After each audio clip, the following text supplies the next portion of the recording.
ဖူအန်နဲ့ရှုံးပွဲကနေအကောင်းဆုံးလို့ထားပြီးကွာတာတက်ဖို့အခွင့်အရေးကောင်းတွေရယူနိုင်ခဲ့တဲ့မန်ယူ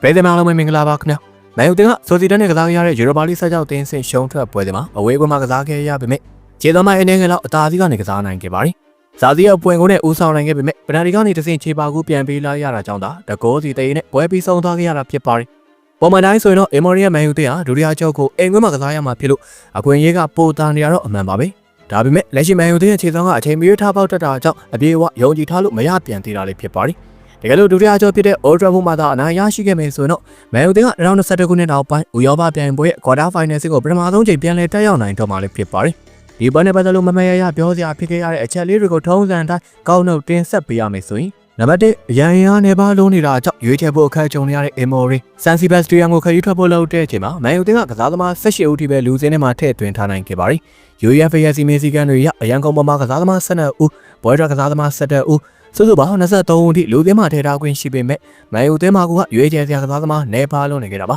။အခုခေါ်သွားခဲ့တဲ့ကစားသမား18ဦးတွေကိုကြည့်လိုက်ရင်လည်းနှစ်ဦးကအကယ်ဒမီကိုသမားလေးတွေဖြစ်ပါတယ်။လုံငယ်ကျပွဲတွေအများအပြားရှိနေတဲ့အရန်ကုန်တန်းကနေစနစ်ပြောင်းလဲလို့ပွဲလဲကြည့်လိုက်တိုင်းအေမိုရင်ကိုတပ်ပြင်းမော်ရီချစေမိမယ်ဆိုတာသိကြပါတယ်။နံပါတ်2ဝိုင်လန်မားနေတာလားသူရဲ့အသင်းမော်ရီကပဲမားနေတာလားပြီးရတဲ့ဘောလုံးရစီတုံးကတော့ဝိုင်လန်ကထိုက်တင်တော့ခြေသွမ်းပြနိုင်ခဲ့ပါတယ်။ဒါပေမဲ့ဒဏ်ရာရရှိသွားခဲ့ပြီးတဲ့နောက်ဝိုင်လန်ကအရင်ဝိုင်လန်ပြန်မဖြစ်တော့ပဲတစားတစားညံပြင်းလာနေကြတာဒီနေ့ထပ်ထိပဲဖြစ်ပါတယ်။ဒီနေ့ဘောလုံးရစီမှာလည်းဝိုင်လန်ရဲ့စွမ်းဆောင်ရည်ကအတော်လေးကိုစိတ်ပြတ်စရာကောင်းလို့နေကြတာပါ။ဒီပွဲမတိုင်ခင်ထိဝိုင်လန်က18ပွဲဆက်တိုက်6ပေါက်ပြောက်ထားပါတယ်ဒီပွဲမှာတော့သူ့ရဲ့တွင်ကိုတကူကိုပြန်လည်ရှာဖွေနိုင်ဖို့အတွက်အကောင်းဆုံးသောအခြေအနေတည်းပေါ်ပေါက်လာခဲ့သေးပေမဲ့ဖြစ်မလာခဲ့ပါဘူး။ဒါပေမဲ့ဒီချိန်မှာတော့သူ့ရဲ့အပြစ်မဟုတ်ပါဘူး။ဒါလို့ရဲ့ပစုံသိန်းလောက်တောင်မကြီးတဲ့အုံနောက်ကြောင့်သာဝိုင်လန်ကအခွင့်အရေးကောင်းကိုလက်လွတ်ခဲ့ရတာဖြစ်ပါတယ်။တယောက်တည်းလွတ်လွတ်ကျွတ်ကျွတ်နေရာယူထားနိုင်တဲ့အနေအထားမှာဒါတော့ကဝိုင်လန်စီကိုထိုးမပေးခဲ့တာကြောင့်မန်ယူတင်နစ်နာသွားခဲ့ရပါတယ်။နံပါတ်3ပုံစံကောင်းတွေကိုပြသနိုင်ခဲ့ကြတဲ့အိုနာနာနဲ့မန်ယူနောက်တက်ဒီပွဲမှာတော့ကျွန်တော်တို့ရဲ့ဖုန်းတကူရှင်ကိုသမားလေးကထူးထူးခြားခြားလက်ဆောင်ကောင်းတွေပြသခဲ့ပါတယ်။ဘောလုံးပေးဖို့တာတွေလည်းကောင်းမွန်ခဲ့ပြီးစောစီတိုင်းရဲ့အပိုင်းကချက်3ချိန်လောက်ကိုလက်ဆန်းပြကာကွယ်သွားနိုင်ခဲ့ပါတယ်။သတိပတ်နေရာကနေကစားခဲ့ကြတဲ့ယိုယိုဒီလစ်မက်ဇရာဝီတို့3ယောက်စလုံးကလည်းသူတာဝန်သူခြေခဲ့ကြပြီးစောစီတိုင်းရဲ့တိုင်းစစ်ကိုအကောင်းဆုံးဟန်တာသွားနိုင်ခဲ့ကြပါတယ်။နံပါတ်4အချိန်နေဆိုကနေအကောင်းဆုံးပြန်လာနိုင်ခဲ့တဲ့မန်ယူ